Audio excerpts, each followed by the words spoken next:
Да, това е едно. Когато ти чуть бе, например, мъртво и колко 4 While everyone would be running around trying to get the ball like headless chickens, there was Berbatov, casually strolling onto the opponent's turf. He was silent and mysterious, wrapped in an aura of calm and composure. But don't fall for the trap of thinking he was all zen and no passion. He was a master of deception, fooling you into believing he was as cool as a cucumber, when really there was a fierce fire burning inside. It's like he was playing mind games with the whole pitch.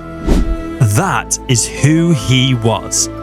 Berbatov was born in January 1981 in Blagoevgrad, Bulgaria, a cool 100-kilometer south of Sofia, the big cheese of Bulgaria.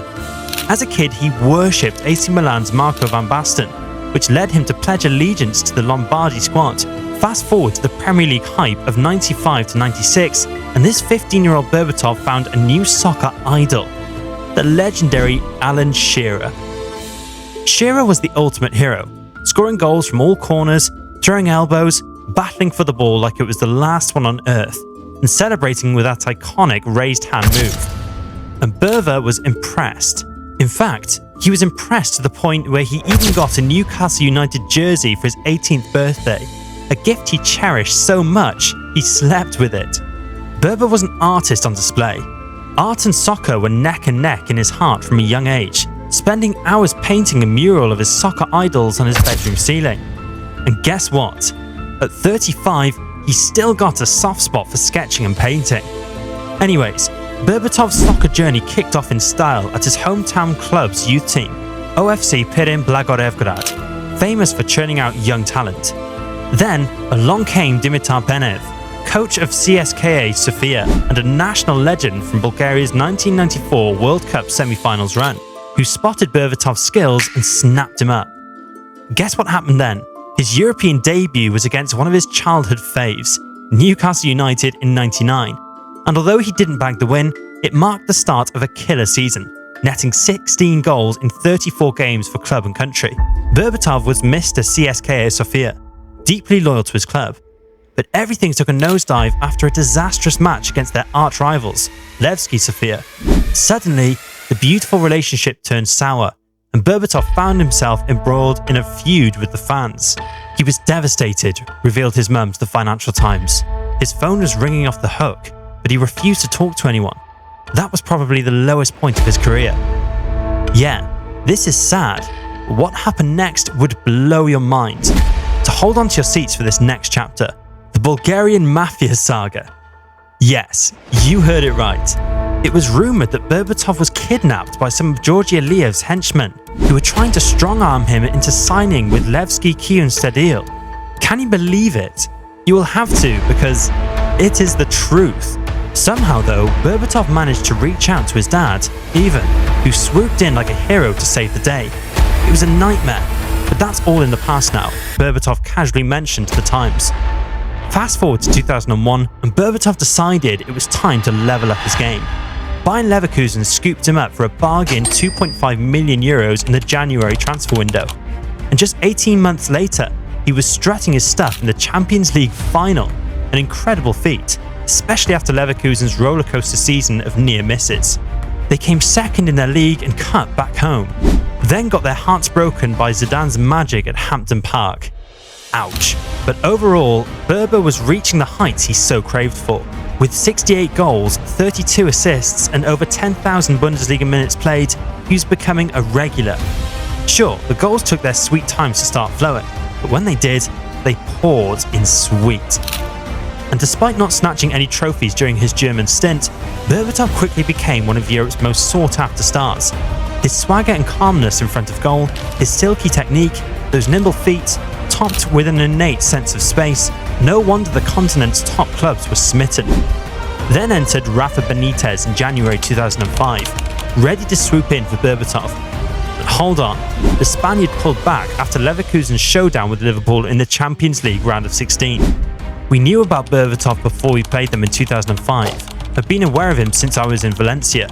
He was a player we were looking at closely, Benitez explained to the Mirror. Everybody can see the quality he has and we wanted him. But then the draw with Leverkusen came along and we couldn't get him. It is a shame, but we had to move on. Berbatov wasn't fazed by this and finally made his grand entrance into North London a year later. His 2 seasons at Tottenham Hotspur turned out to be a crucial stepping stone on his journey towards a more illustrious club, a key rung on the ladder to greatness. From the moment he first strolled across the White Hart Lane pitch, it was clear that bigger things were on the horizon for him. Berbatov topped the scoring charts for Spurs in both of his seasons there, but it was to club chairman Daniel Levy that he was destined for greatness. And then greatness arrived. He signed for Manchester United, and at Old Trafford, Berbatov's mesmerising artistry reached its peak, injecting unpredictability into the attacking trio alongside Ronaldo, Rooney and Tevez. He was the new Cantona? Not exactly, but both could leave you spellbound. Both were true artists in their unique ways. In the 2010-11 season, his 12th year in senior football, Berbatov struck gold with 20 league goals, sharing the Golden Boot award with Carlos Tevez and securing a spot in the PFA Team of the Year. His contributions were instrumental in guiding Manchester United to their record-breaking 19th league title. Yet, amidst his ruthlessness in front of goal, Berbatov derived equal joy from creating chances. He exuded confidence in the build-up, manoeuvring the ball in tight spaces, enticed defenders to open space up, and deliver killer passes. However, his time at the pinnacle was short-lived. Things began to unravel after a perplexing exclusion from the 2010-11 Champions League final, marking the start of a decline in his career trajectory. The subsequent season saw him relegated to a more reserved role, often warming the United bench with only 21 appearances, half the number from the previous campaign. A move away became inevitable, especially given his tumultuous relationship with Sir Alex Ferguson, a tale we have heard so often in our lives. Maybe I should have gone when he left me out of the squad for the Champions League final. I know he's the boss, but he has lost, to some extent, my respect because of the way he treated me. I'll have no problems playing against United, as this already happened in my career, but there's no point in looking back again. I said goodbye to the people who deserve it, but I couldn't say goodbye to Ferguson. One might ponder the heights Dimitar Berbatov could have reached. Success isn't solely defined by trophies, especially for some as precise and as gifted as Berbatov. From his humble beginnings in Pirin to becoming Leverkusen's key player, then his non-conformist stint at Manchester United, followed by his standout role at Fulham, he was a standout wherever he went. Monaco added a touch of glamour to his narrative, and his final act at PAOK Thessaloniki felt like the definitive curtain call. Maybe he'll remain underappreciated, his unorthodox brilliance not fully cherished by the footballing world. But when you think of Berbatov, you will remember him as he envisioned himself. I always aim for beautiful goals. That's what I want to score. Beautiful goals.